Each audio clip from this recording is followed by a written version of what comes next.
Okay. Hey, everybody. What's up? Welcome to WNBA 365. We have a little bit of a new look. We have some new material for you coming up here. I'm your host, Eric Nemchuk. Kellen McClurk is off. He's on leave, off duty right now. So we are going to try not to ruin things in his absence. Alongside Crystal Thomas, who's already on mute. Marcus Anderson, and Tanisha Stewart. Good evening, ladies and gentlemen. How are you doing today? You too.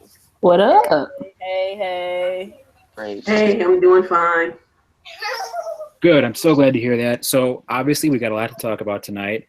New look show, but the more important matter obviously is the WNBA Finals Game 1 thriller between the Los Angeles Sparks and Minnesota Lynx. A game that was close, down to the wire.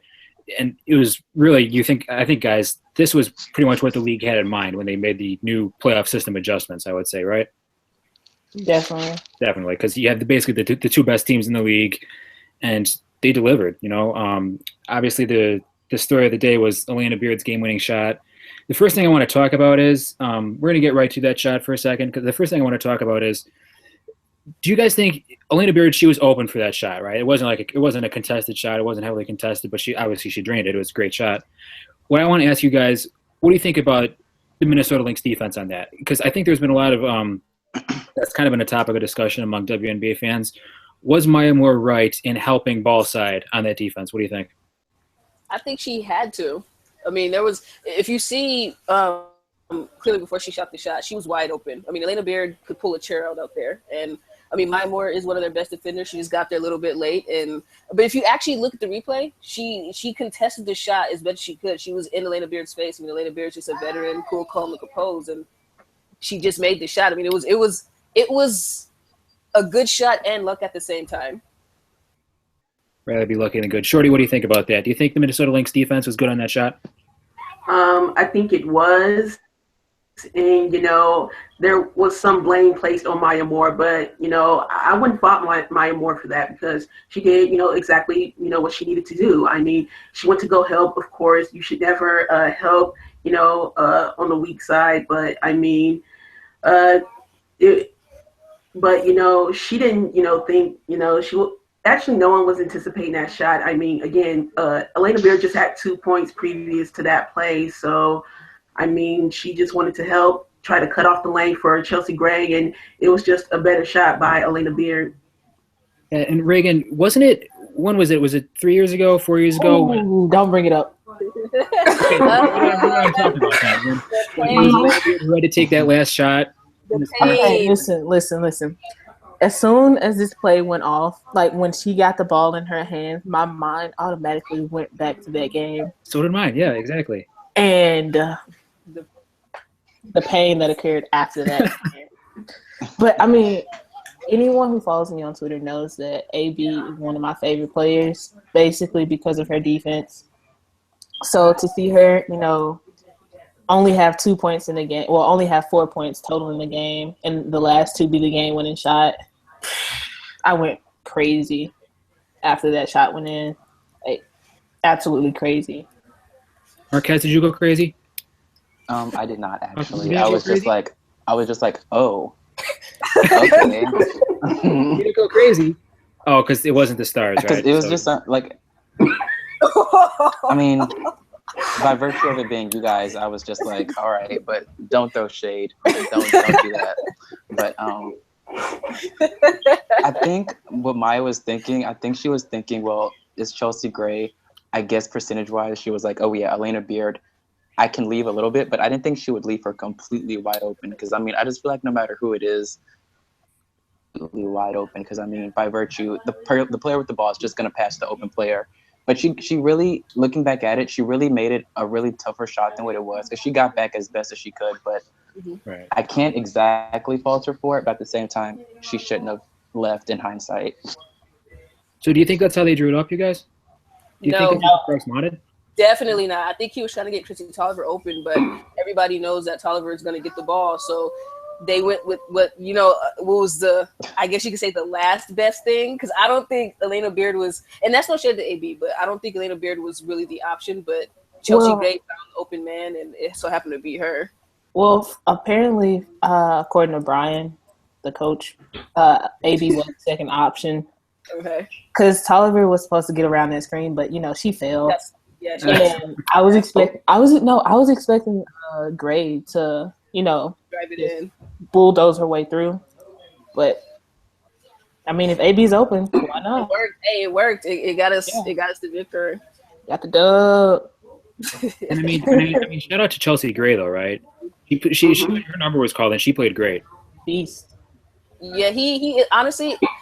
And I'm kind of glad Brian's has more confidence in her, because there was a stretch where he would sit her for a couple of games and he'd have Anna in and the offense would slow down and it get kind of sloppy. So I'm kind of happy in a big moment, in a big game, he had confidence enough in her to run that play and it worked out well. Well, do y'all think as the series goes on though that he'll stick with the short rotation, or will he have to deepen it up a little bit? Good question. I think it depends on how the game goes, honestly. I mean, it seemed like the short rotation worked. I think eventually he will end up putting more people in there, but for the most part, the ones he left in the game did their job. I mean, there were some things that needed to be fixed, but they did their job. They came up big, especially AB in the last 2 minutes with those steals and especially with the shot. But we'll see. I mean, I think it all depends. Yeah. Something I wanted to ask you guys about the bench depth actually. Brian Agler in the past, he's been a coach. He's kind of been criticized for maybe not using the bench as much as he should. But I think this year, this season, a situation where he's got two horses on the bench in Chelsea Gray and Jenta Lavender, starting caliber players. We've seen that in the past. Whereas compared to like the Minnesota Lynx on the other side, they've got quality depth, but they don't really have many players who, aside from maybe Natasha Howard, I would say, who could come off and be like actual starting caliber players in this league. So here's what I want to pose to you guys. Would you rather have a bench like LA's, where you could have two really strong players coming off the bench but then kind of fall off like that, or Minnesota, where you could kind of make like a hockey substitution or kind of stagger your rotations a little bit? What do you think? That's a hard question. Yeah, it is. Because both their benches have been pretty good this season. Mm-hmm. Well, in my opinion, I mean, both have their pros and cons. I mean, LA's bench is short with only two players that he can legit count on in Gray and Gentel Lavender. But the con to that is burnout. Throughout this entire season, Krista has talked about burnout, and hopefully, more players can be brought off the bench for Brian Agler, because you definitely don't want to burn out the starters with only just those two players. And then on the flip side, I mean, Minnesota has that depth, but what's the point of having it when they don't show up? In game one, LA's short bench outscored supposedly Minnesota's deep bench, 20-8, because basically no one showed up besides Howard and Gia Perkins. And of course, I never expect Renee Montgomery to show up, because she's like a light switch. She's on and off during multiple games. So you're going to want to have, both basically. You're going to want to have a deep bench, but you're going to want to have that bench to show up as well. Good points. Anybody else have any thoughts on that? I think sometimes I just think sometimes it's a case of like quality over quantity, because in game one, Lavender and Gray just outplayed the entire Minnesota bench. And I mean, and sometimes in Minnesota's case, their bench, sometimes it can just be really bad. But with LA, with Lavender and Gray, you kind of know what you're getting every game. Now, so here's the thing: when you're talking about like burnout or whatever, that's a valid point. But we're headed to the WNBA finals now. What do you say? What would you be saving your bench for? What was the question? I couldn't hear. Fuzzy. LA's and Minnesota's benches, they're kind of different in structure. Whereas LA, you've got two clear starting caliber players. Minnesota, maybe less so. They're kind of more, Mark has said, quality versus quantity. So not to say Minnesota's bench isn't quality, of course. Yeah. What would you rather have, basically? Probably. Go ahead, Casey. No, go ahead. I would probably rather take LA's bench, just because, like you said, you know what you're going to get. If you pull someone off of Minnie's bench, like game one, they didn't play their best. I think Shorty said they only scored 8 points. And how many people in rotation? They had 3 more people in rotation. They ran a 10-man rotation. Yeah. Yeah. So with that being said, like 8 points for 5 extra players. That's Probably not not ideal, right? What I was gonna say is I agree with Reagan. You can have all you can have all the numbers in the world, but if they don't produce, it means nothing. Um, if if you have to get in the house their to be bench, going somewhere. honestly, you would expect their bench to do a lot more with who they have. And like Shirley said, I mean, Renee Montgomery. I think we talked about this earlier. Renee Montgomery is one of those players where um, you expect her to do a lot more than what she's done. I mean, her career hasn't kind of been the way that it was supposed to be. I mean, she's not a bad player, but she's definitely not, I guess, a player that you would rely on too much to play in big moments. I mean, yeah, she hit a three against I was that July, June, something. I don't know. I can't remember. That was the first meeting. Yeah. Yeah, in the first game, but she hasn't had a performance like that after in a while. And I think if Renee Montgomery can do something like that for them, then it would benefit Minnesota greatly. All right. So I think an interesting point though is that sometimes you see Minnesota's bench. Oh wait, what? I'm sorry. But sometimes I think sometimes for Minnesota, their bench plays well against certain teams, and I don't know if that's a matchup thing or just a confidence thing. Because I mean, against one team, someone like Natasha Howard will have a really big game, and against someone like LA, where the posts match her athleticism, she doesn't really get used that much, and I kind of wonder why.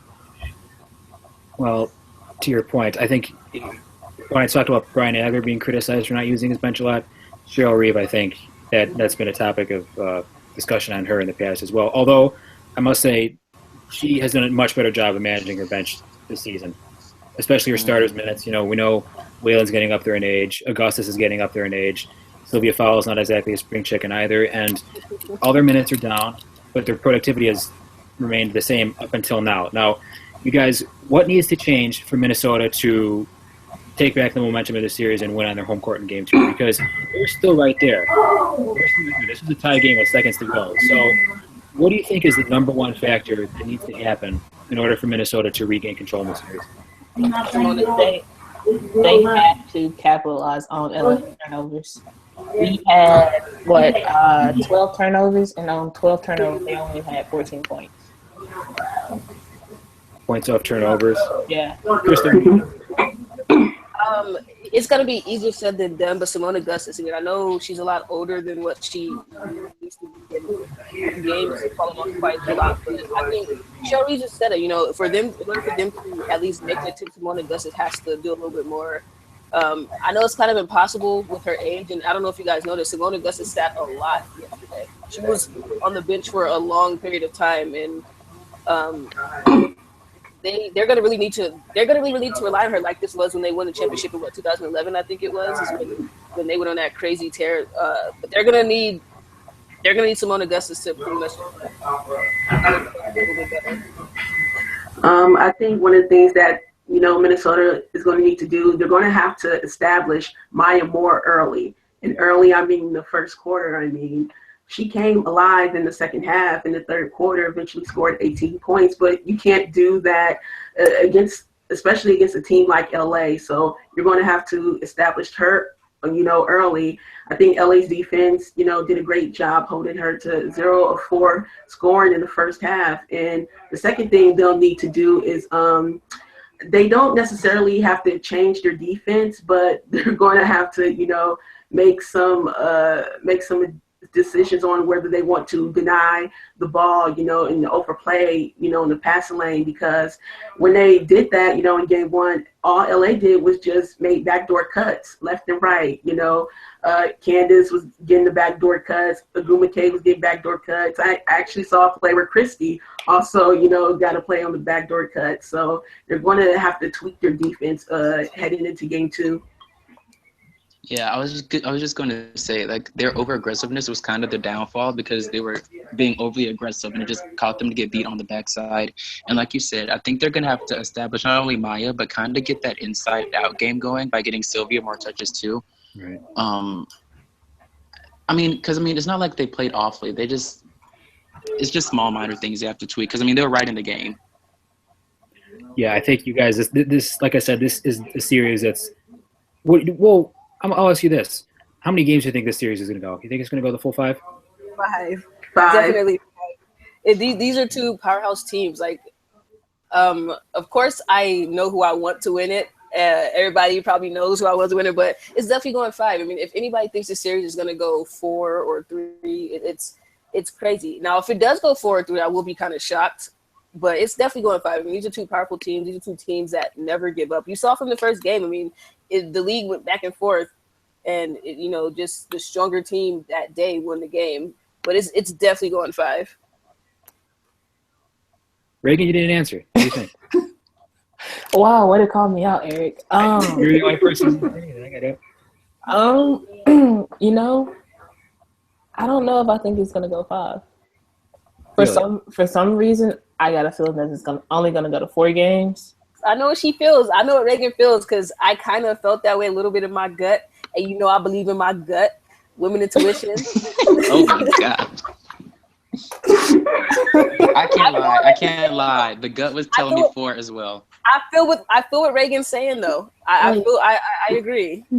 I don't know what it is. I just believe that it's gonna go 4 games. I don't want it to go to 5 games just because yesterday was stressful enough.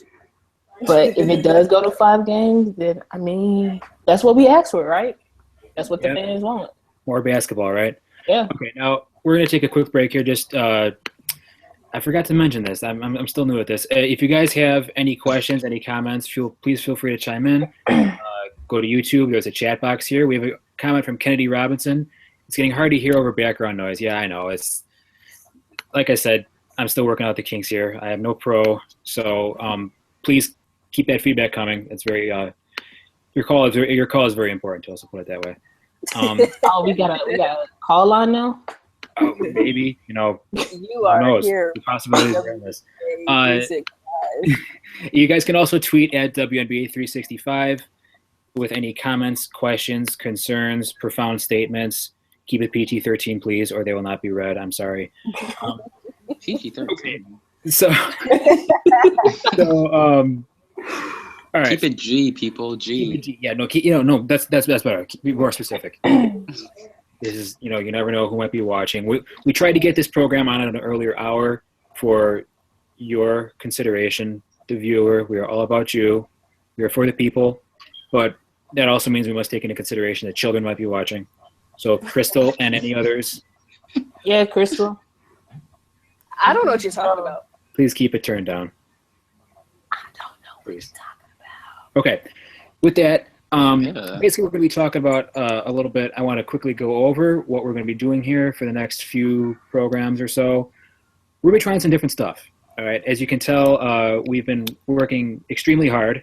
And by extremely hard, I mean we've been running around at the last possible minute trying to figure out what to do. But you don't need to know that. Basically what we're going to be doing is we're going to be opening it up a little bit more. If any fans or viewers or if you want to call yourselves fans of us, that's great. But I mean, please, you're going to make me blush. Don't make me blush, please.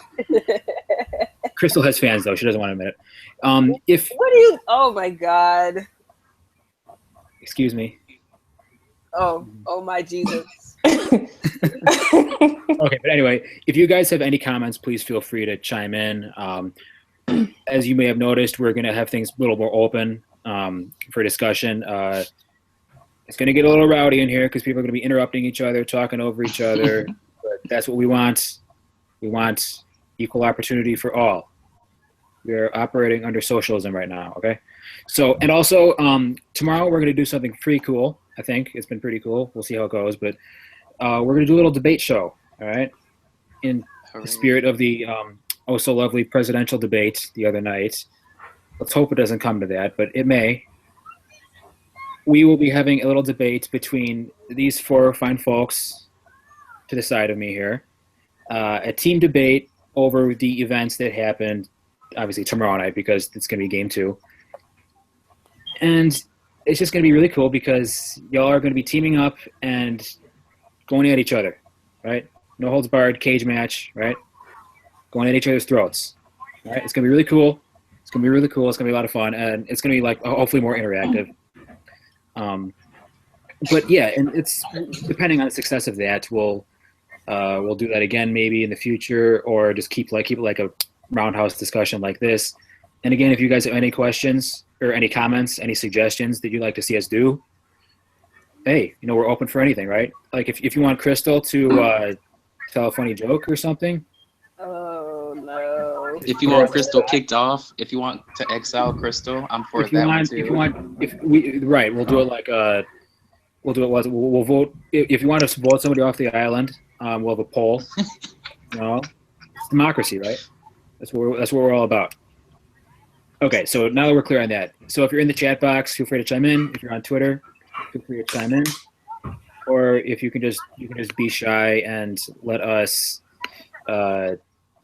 drown ourselves in incompetence. Okay, we actually do have a comment in the chat box from Kennedy. She has an overall great show. Thank you very much. We're trying very, very hard. She says, "Who are your guys' favorite young players?" Good question. Let's quick set a because young. That's kind of that's kind of because like young would be like Reagan, old would be like Crystal. So we need to set like an age limit here. So maybe like 25 or younger. I'm only 23. I'm not old. Excuse me, I'm talking. Okay. So how about third year or less experience? How about that? I'd say for this season, just even though the season isn't over yet fully, but we're nearly at the end point. We're in the finals, so I will say overall performance, including the playoffs, I would have to say Amani Boyette. I mean, the way she played in the semifinals, I mean, she came up big. She got that, crucial Game 3 win, for the Sky, and she played fearless. She actually did, better than I thought. She exceeded my expectations, so I'm going with Amani Boyette. You could pick more than one player if you want. I mean, it's free country, right? Well, my favorite oldest player is Erica Nimchok. I think Erica is really good at what she does. She's amazing. Come on. Don't patronize the host. Look how he's looking. Erica's, I'm kidding. Before the show, I would say no muting, but you're trying here. So. My favorite young player. You said second-year players are fine, right? Sure. Well, the first one, I'm gonna say Joel Lloyd. I think Joel Lloyd is definitely gonna be, once once she hits her prime, she's gonna be amazing. She's already great now. I mean, she's improved greatly from last year to this year. That future core of her, and whoever else they might have coming in their future, that's going to be a pretty good team. I can see them going pretty far. And right now, Joel Lloyd is probably my favorite young player so far. I mean, I have more, but everybody else got to get a chance to answer. So I'm gonna give it to y'all. All right, floor is open. Please discuss. I'm gonna be basic and biased, and I'm gonna say Mariah Jefferson because I know a lot of people had a lot of doubts about her size and like how would she be able to be durable during the season. And I think she proved a lot of people wrong in terms of that. She took a lot of nasty bumps and falls, but she sprung right back up. And it was really fun to watch. Like, yeah, the record doesn't show, but she was really fun to watch. And I'm really happy we picked her. I know a lot of people, I argued people down about this. People thought we should go swap her for like 2 additional players that Connecticut could have given us, but I'm really glad we stuck with her and chose her. That's true. Reagan? So I'm also going to, for one, I'm going to say Joel Lloyd, and I could be a little bit biased, but so I'm not going to talk about her right now. I'm actually going to agree with Mariah Jefferson. Let me remind you that I could not, for the life of me, find myself cheering for her in college just because it's UConn. Oh, we're not going to get into that. But we're not going to get into that. We're not going to get into that. But this year she this year she definitely proved a lot of people wrong.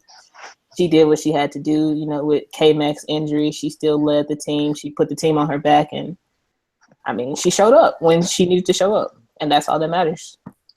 That's true. Although the Stars' record was what, Marquez? I think it was actually worse than last year. We had that was a rhetorical question. It wasn't. Next year we're gonna. But next, and this all right. But next year we're gonna be all right. We're gonna be number 1 seed, double bye. You mean number Double one? bye. Okay. I'm calling it now. Marquez Anderson, our Project Spurs Network correspondent. You guys are sleeping on us now, but just wait. Like, the stars are gonna shine, and I'm gonna start laughing in all y'all's faces when we win. Oh, we'll turn up then. Win the Okay, lottery? very horrible pun. I am turning up. Not Oh, you're just a hater. Okay, all right. Are you mad all that right. Sparks didn't win I the think you get lottery? the picture. No. Look where we at. I'm still watching my team.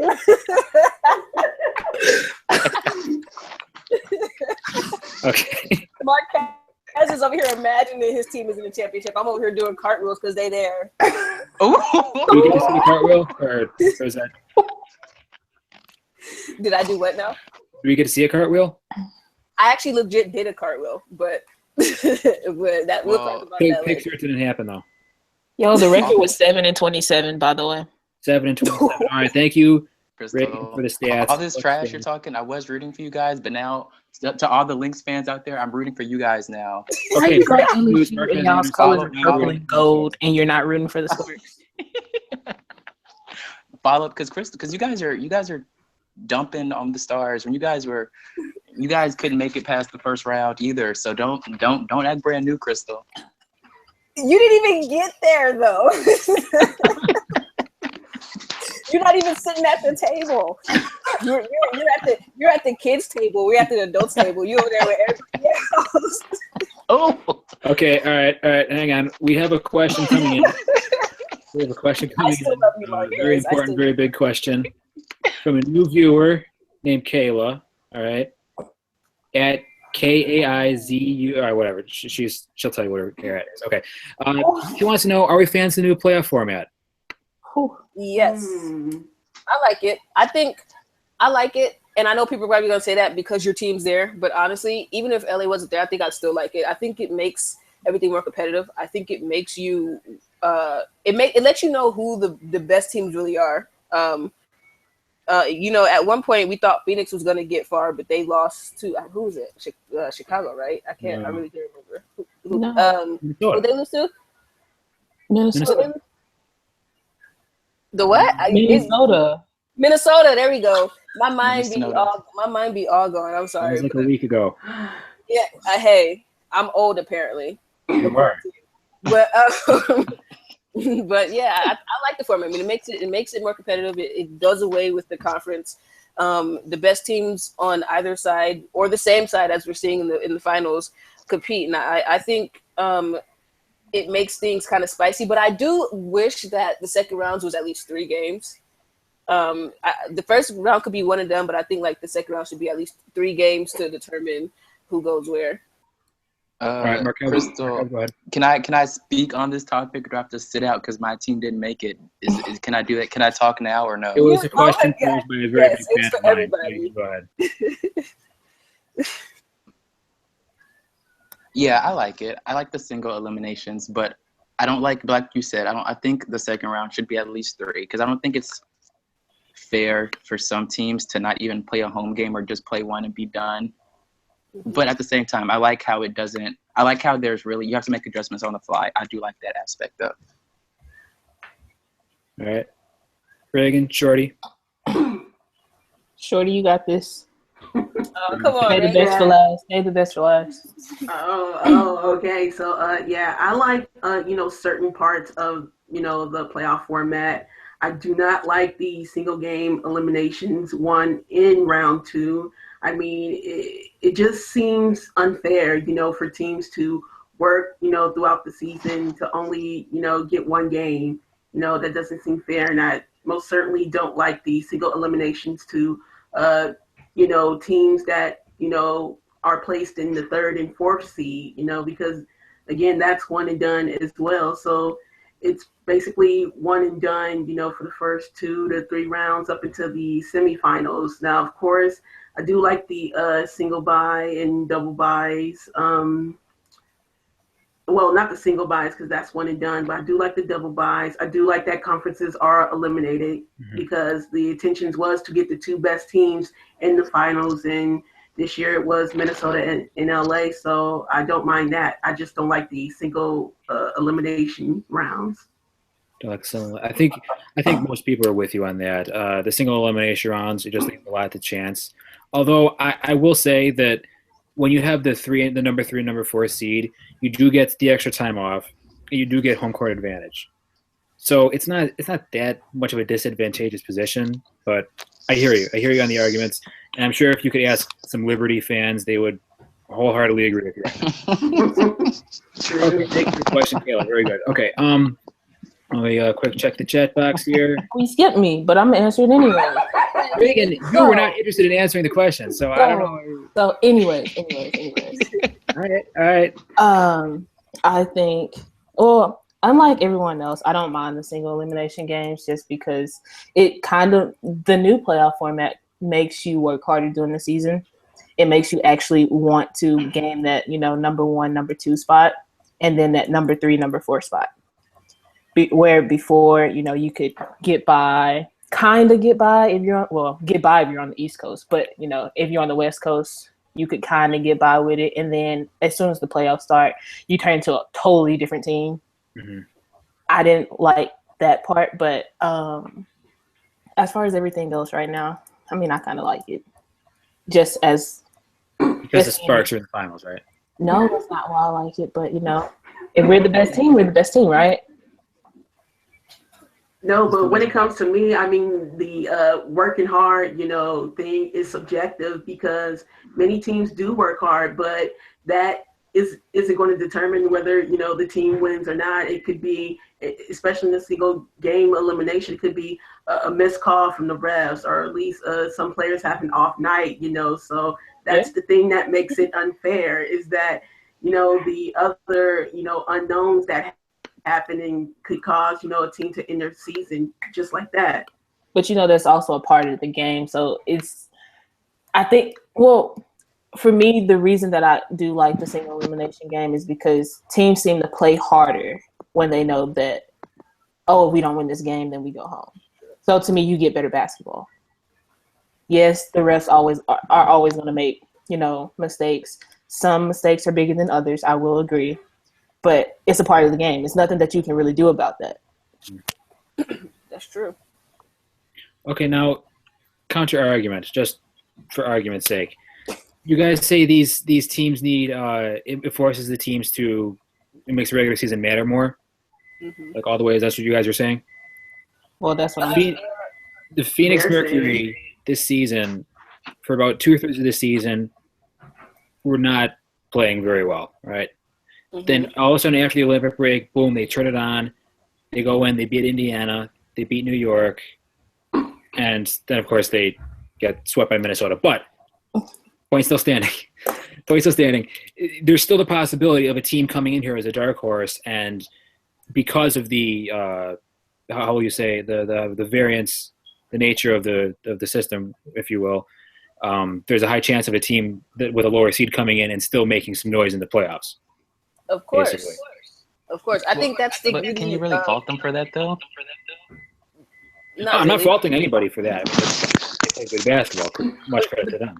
But I think, you know what? That's the beauty of playoffs, this format in sports in general. I mean, there's always going to be a team where look at Connecticut. They had a chance to make that 8th spot, and then, by chance, Phoenix started to win a little bit more games, and then Washington a little bit more. But a team like Connecticut, they were beating teams that they weren't supposed to. Washington, for example. Washington beat Minnesota, I think, twice, if I remember correctly. And that's a team that you could say is a dark horse. That's a team that's not supposed to beat a team like Minnesota. And they did. And that's one of the greatest things about not only the format, but about sports. Like, if a team like that was to squeak in and actually beat a team that was a higher seed, you're kind of like, oh, okay, this team was serious. So I think, like Marquez said, I know you weren't saying it, but like Marquez says, you can't really fault them for that. I guess it's something that happens. Just something that happens. Okay. Yeah, I say that because I saw a lot of people like getting mad at Phoenix for winning, and I was just kind of like, you can't. I understand like the frustration of. I mean, obviously they kind of they did like eased on by, but at the same time, you kind of have to hold some of that blame and accountability to your team for not beating the 8 seed, you know? So it's just kind of like I don't know. People get mad at Phoenix for losing. People get mad at Phoenix for winning. You know, you can't win with these people. Okay, so back on track here a little bit. Game 2 tomorrow on ESPN2. First of all, how great was it to have a game on ABC? Was that awesome or what? It was wonderful. Wonderful. Crap. It was like a dream come true. No, it was cool. I mean, they're not just wrestling. It was the highest final since 2010. So Mm-hmm. it did its job. I mean, it was awesome to see a finals game on TV, national TV at that. I mean, I loved it. The coverage was good. Put the games on TV and people will watch them. What a concept. Okay, so we got game 2 coming up. Batman and Batman, so we call them. NECA and Candace Parker. They played some great basketball in game 1, obviously. If you're the Minnesota Lynx, how do you slow them down? You've got the defensive player of the year in Sylvia Fowles, but she can't do it alone. We talked about back cuts, which props to LA. That was a great adjustment by them because Minnesota, we know they like to play aggressive ball hawking defense. What do you do if you're Cheryl Reeve to counter that? You put something in their Gatorade. You put Anything legal. You do anything legal. a laxative in their Gatorade, and hope that they drink Gatorade, and hope that you can stop them that way. Because honestly, I mean, they were just on a tear. And Candace Parker's playing with the newfound motivation. You know, this is her first time here. She's really she wants to win a ring, and you know, for them, it's championship or nothing. And you know, I think NECA has the same motivation. You know, MVP award would be nothing without a ring. You don't want to win an MVP award and go out ringless. What 13, 14 finals. So for them being back, I think that's in their own. Like they want to do it for the city, they want to do it for themselves, and it's gonna. So in order for the Minnesota to stop them, it's gonna take a lot. Yeah, I think Minnesota is just going to have to limit, you know, the overplaying because LA was getting those backdoor cuts. So limit some of the overplaying. Also, take care of the ball. LA scored 18 points on their 15 turnovers. So you got to take care of the ball. Limit some of the fouling that they did. You know, play defense without fouling. You know, they had 22 personal fouls overall. And also, last thing I said, you know, get Maya Moore established early. Get Maya established early. That's never a bad strategy. Reagan Marquez, what do you think? I know we're talking about Candace and NECA, like how can you stop them? But I think it starts with stopping the guards. You have to stop KT and you have to stop Gray. If you stop them, they can't get the ball inside. Yes, Candace can bring it down, but we all know Candace is better in the paint. And in order for Candace to get the ball in the paint, someone has to pass it to her.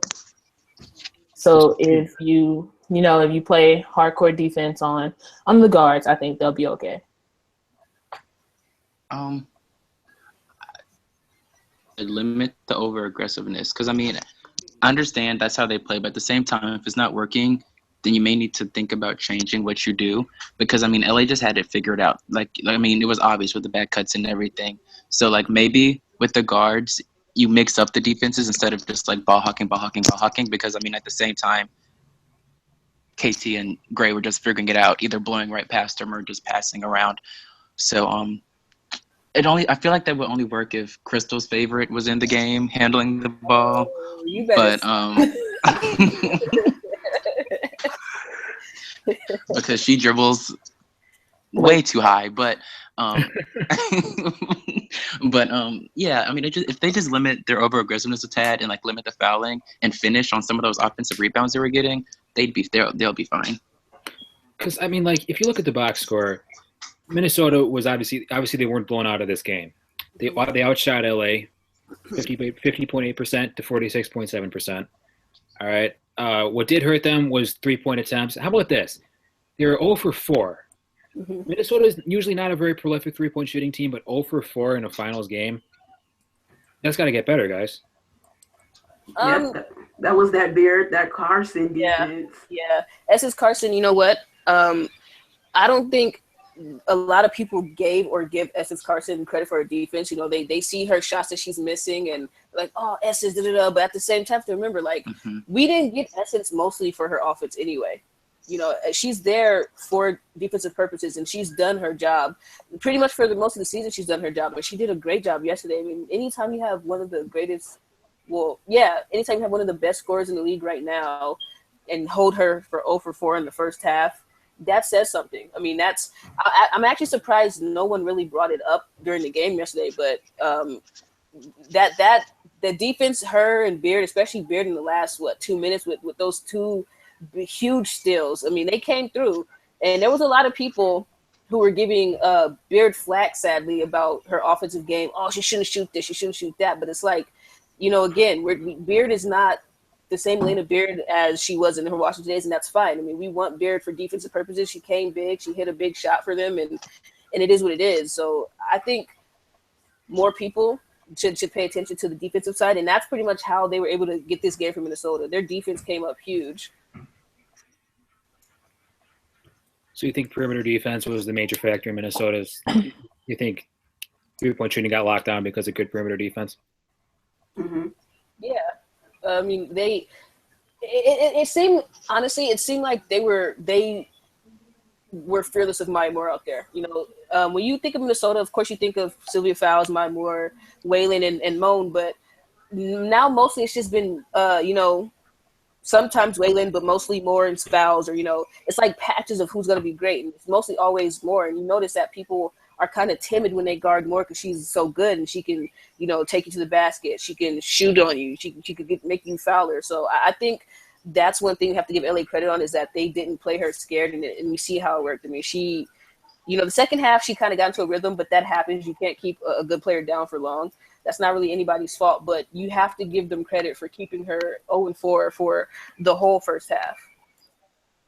Right. Well, that's easier said than done when you're talking about Maya Moore, right? Very true. As we saw in the second half, you know, she just went off. But one thing I did want to bring up, you talked about Lindsay Whalen. She had a heck of a game. She was 8 for 14 from the field, 6 assists, 18 points. At times it seemed like she was the only one keeping the Lynx in the game. Because as we know, LA, their defense on the ball is not so great, unless you're talking about Elena Beard. Oftentimes when she had Chelsea Gray on her or Christy Tolliver on her, you know, her eyes lit up like saucers. No, she went right at him. The mid-range game was good, driving to the basket. Lindsay Whalen, she's got to keep that going, right? She's got to keep that going. But how crucial is it for Simone Augustus to become that counterpart that she's been for so long? Because crucial, she doesn't have much of a factor. Yeah, it's crucial, but I don't know if she can realistically do that anymore. I mean, those injuries took a toll on her body. She hasn't really been a scary Simone Augustus since like 2012. 2013, it was still there, but that's when you kind of started to see a decline. I mean, I love Simone Augustus. She's one of my favorite players, always will and forever be, but it's looking like Mother Time is starting to inch closer and closer. I mean, it's easier said than done for Simone Augustus. You know, you want her to have an impact, but realistically, I don't know if her body will let her at this point in her career.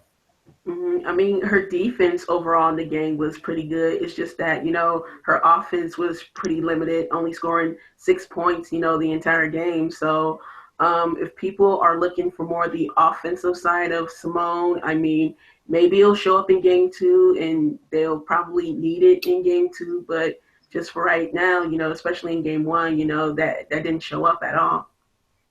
She played 22 minutes and only took 5 shots. Yeah. That's a good point. That's a good point. 5 shots, 6 points, and 2 of those points came from free throws. Right. So do you think Minnesota is just slowly phasing her out of the system, or do you think that's just good defense on LA's part? Because her minutes have gone down year by year steadily. I think it's both. Mm-hmm. I think LA had really good defense, but at the same time, Simone Augustus is, I mean, sadly, she's getting old. You know, Tamika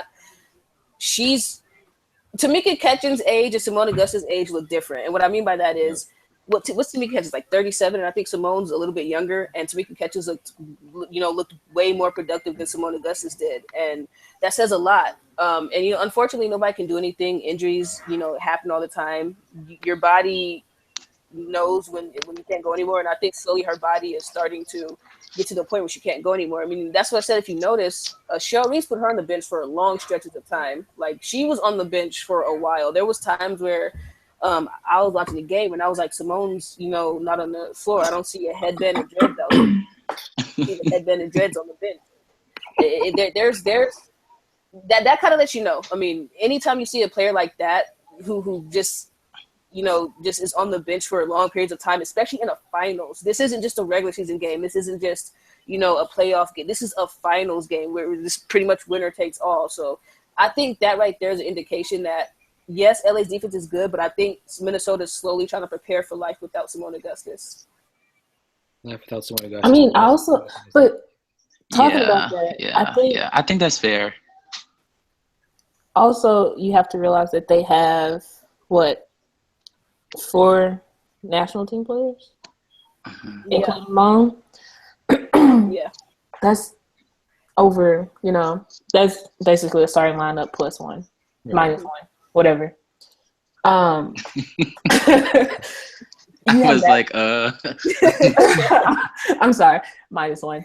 Whatever it is. Anyway, don't judge my math at this point in time. They've been doing well while cutting Simone's minutes. So in the coaches, maybe coaches thinking, okay, we're in this game. Simone hasn't been playing like herself. So why keep putting her out on the court if she's not going to produce anything? it's true. It's just like what you got. I think that's fair to say. With quantity and, what she's putting out on the court. Why waste that spot? Reagan, I think it's interesting you bring that up because you said she only played 23 minutes, whereas the rest of the starters, it speaks to the point I brought up earlier. You rest them for a reason over the regular season, and it's now. It's the WNBA finals, so you shouldn't really be holding back on their minutes anymore. But I'm not a coach; I don't get paid to do that. So, all right. So, do you guys have any other general thoughts on game two coming up, or anything that needs to happen for one side to regain the momentum, or the sparks to keep it rolling, or good? Well, there's for both. So for Minnesota, if they want to retain game 2 and get the game tied, like Shorty said, they're gonna have to have Maya Moore start early. They can't have Maya Moore go 0 for 4 from the line. They're gonna really, really, really have to get her going. They're gonna have to try to get Simone going, but I'm not sure how well that worked for them. They're probably going to need more of their bench to come alive in the game. Natasha Howard was pretty much their only hope, and she had about 4,000 to 5,000 that game. Same with Rebecca Brunson. For LA, they've got to watch the turnovers. They have to rebound. There was a lot of times where there was a lot of missed opportunities on rebounds. It seems like LA they're allergic to rebounding is what it seems like. There's times where nobody will be in the paint. Chrissy Tauber will shoot a 3. Most of the time, long shot equals wrong rebound, but they're already halfway back on the court. Nobody's there to get the rebound. They've got to limit the turnovers, which they actually did a pretty good job of yesterday. They've got to – their defense was pretty good. If they could contain the defense the way they played, I think they can come away with the game. And one thing that bothers me, they need to get to the line more. I hate just stupid jumpers. I hate shots that are unsolicited. I'm going to get a lot of flack for this, but I don't care. I hate when Candace Parker shoots that open 3. Oh. I hate it. I hate it. I hate it. I hate it. I hate it. I hate it. I hate it. And I always get flat when I say that. That's not her shot. Yes, she can hit some. Yes, she's made some. But do you guys wonder why she's open? Because she's not very good at that shot. So every time that they leave her open, they're like, oh, shoot it, Candace. And I'm like, no, Candace, don't shoot it. But I hate when she does that. If they can get to the line more and stop shooting bad shots, and if Candace can stop shooting those threes, I think they have a chance. And if Minnesota gets Maya Moore involved and their bench comes out and plays a little bit better, I think they can get it done as well. Yeah. Shorty, what do you got? I already talked about, my keys for Minnesota. So just quickly, my keys for LA is, your defense was on 100. It was on 100, but just overall, they're rebounding. They got to do better on the rebounding, and they got out rebounded 32 to 24, so they got to do better, rebounding. And also, even though they held Minnesota to 0%, from three.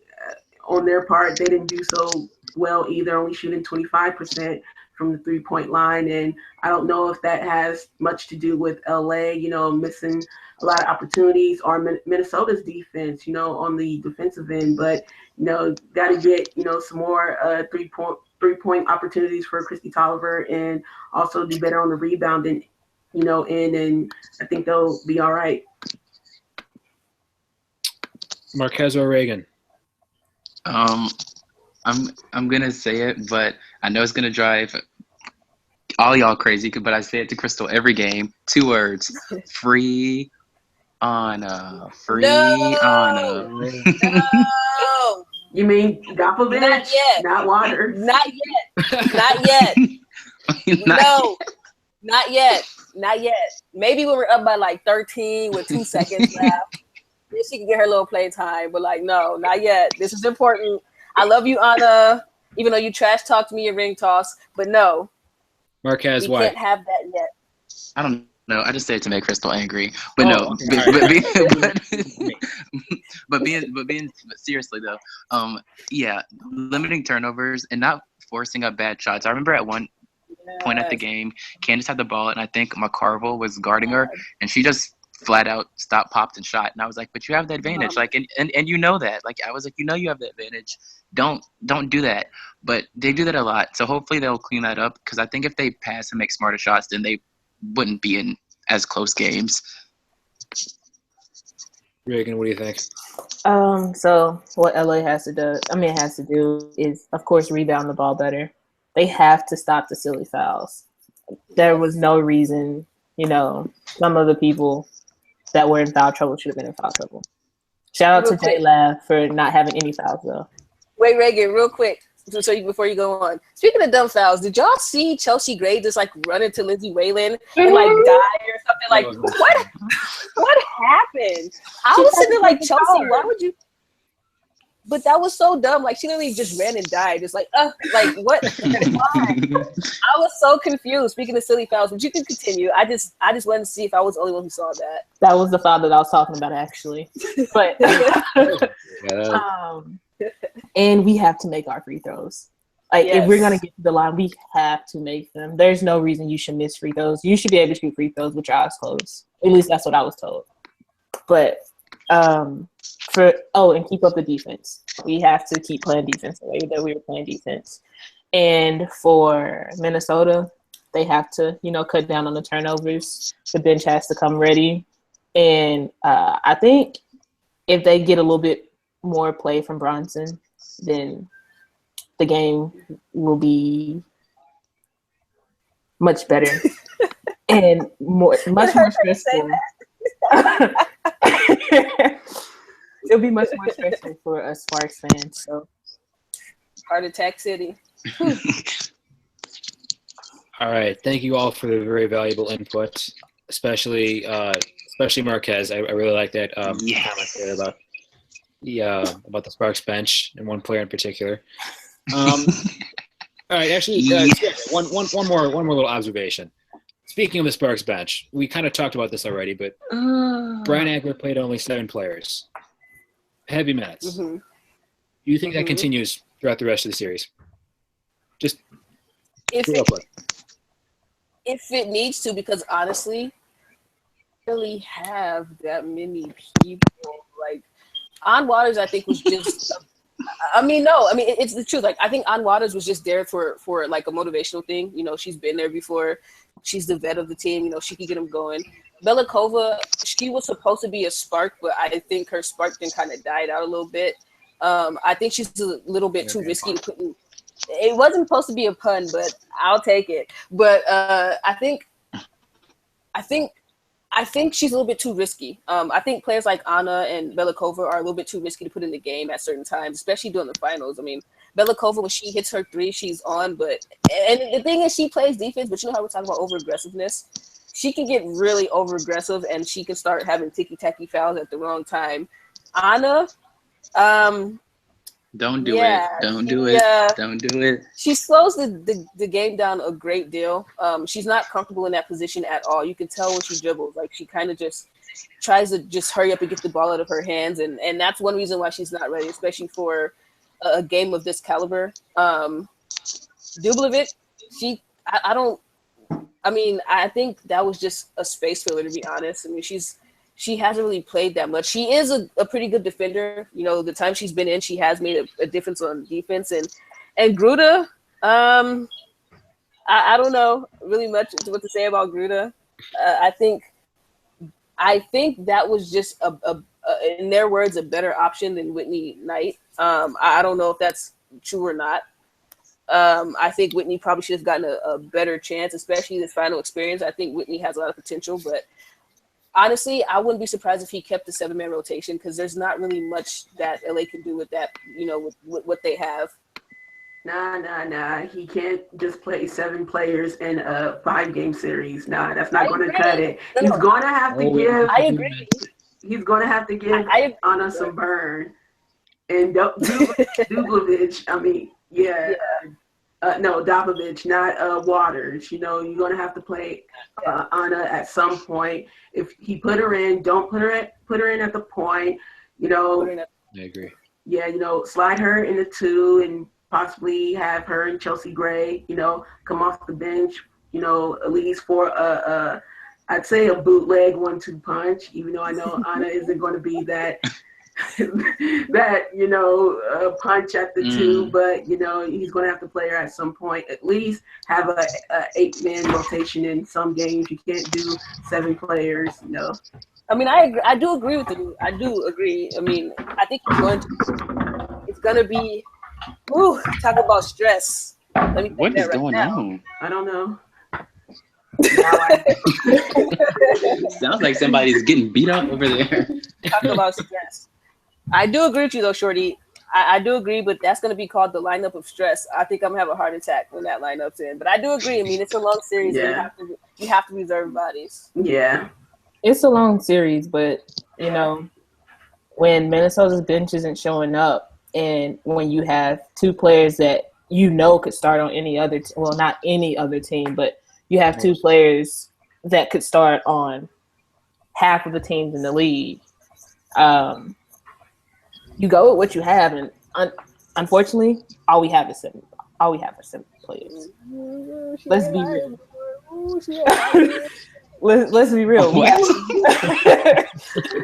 Crystal knows we have 7 players. No, I'm agreeing with you. Like I'm saying, you're not lying. Like I agree, and I agree. I agree with you and Shorty. Like I agree with yes, we have 7 players, but I agree with Shorty. Of course, he's gonna have to reserve some bodies. That's why I say when he puts the lineup of stress in there, I might die a little bit because I agree with Shorty saying 5 games, that's a long series. And yes, we're going to have to reserve KT for some of those games or minutes. We're going to have to reserve Beard for some of those minutes. But at the same time, Reagan's right because we really don't have many options. We don't have for many 10 options. minutes. Just 10 minutes. They don't. Just 10 minutes. Unless you talk about 10 minutes with 2 minutes, 2 minutes time, like 2 minutes. 2 minutes here, takes it out 2 minutes here, 3.5. you know. But she's right though. I mean, but it's right because like, yeah, we have more of a bench than we've had in any other years, but at the same time, it's just it's kind of hard because Minnesota doesn't have that much better of a bench either, but they come through when they need them. And the same thing, you know, like Reagan said, J-Lab and bless you, child. J-Lab and Gray come through big for them. And would you rather have 2 people, you know, it's the quality over quantity thing, you know, would you rather have 2 people that you know can get it done? Would you rather have like 1.5 that might get it done depending on where you play them? And the situation, you know, but like I'm saying, like I'm not. He might play them, but we all saw what happened when he played them towards the end of the stretch of the season, and we're just like, no, take him out. Like I'm an equal opportunist, and I love people to get their chances, but man, I'm not going. It's a final. I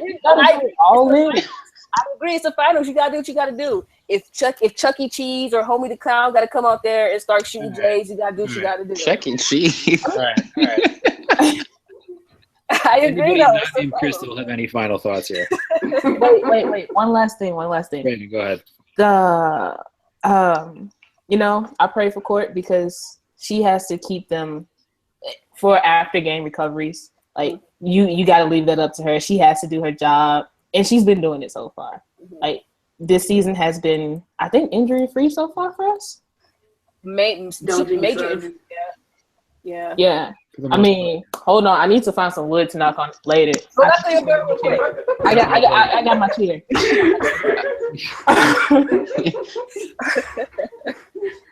But so she's been doing her job. I think they've been recovering very well. As long as their recovery, stays where it is, I think we'll be okay.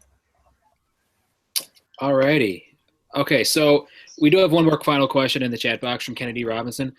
During the offseason, will you all discuss college basketball? Yes, we will. We'll be discussing college basketball probably when it starts. I'm actually not sure about that. Praying for the national championship. I'm just playing. I'm kidding. Well, let's see here. We did do something this last season about during the selection show. That was a lot of fun. I think we should do that again. You guys in for that? I agree. That was cool. It got kind of extra there because we got it was a long show, but we'll do that again. I'm sure we'll do that again. We'll do that again. We'll make our picks. Maybe do something after each round. Who knows about that? But before the NCAA tournament, yeah, when everyone's free, it's going to be a lot harder to keep up with it than the WNBA season because how many colleges are playing? Too many. Kind of a lot. So, but we'll find a way to make it fit, Kennedy. Don't worry about that. But yeah, there are a lot of good players. I won't be basic and biased and tell you who I like, but there are a lot of good players to watch out for, though. Okay, so we will watch out for Marquez's players to watch out for. That is something. Oh, I'll upload my basic and bias list, and I'll put my bias in parentheses. How about that? Okay, keep it camouflaged, right? Okay. So I think that's gonna do it for one night. We'll be back tomorrow. Be back tomorrow night on a little bit later, about 10 o'clock Central Time, which translates to 8 p.m. Pacific Time for all you Westerners out there. Yeah. Okay. Cool. And that's because I simply cannot be here because I'm in school, learning things, and paying very good money to learn those things. So maybe. No, definitely don't say maybe. I just started this program, man. But yeah, thank you so much, you guys, for tuning in tonight. First night of kind of a new format. Again, if you have any suggestions, please feel free to chime in at WNBA 365 on Twitter. You should all know our individual handles by now, but if you don't, look us up. You'll find us. We're pretty popular that way, right?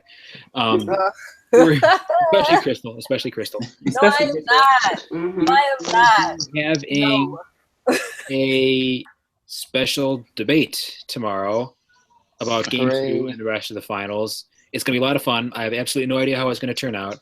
I hope we don't muck it up too badly, but we're going to have fun attempting it. We'll put it that way. So we hope that you will have fun watching us attempt to have a friendly debate. So for all of us at the WNBA 365 network, Crystal Thomas, who's on mute right now, Marquez Anderson, Stewart, Reagan Patrick. Well, I'm sorry. Your host. I didn't really host much tonight, but that's okay. Eric Nemchak from Elmhurst, Illinois. Signing off. We will see you guys tomorrow, 10 o'clock Central, 8 o'clock Pacific. Please tune in. Thank you guys so much again, and take care.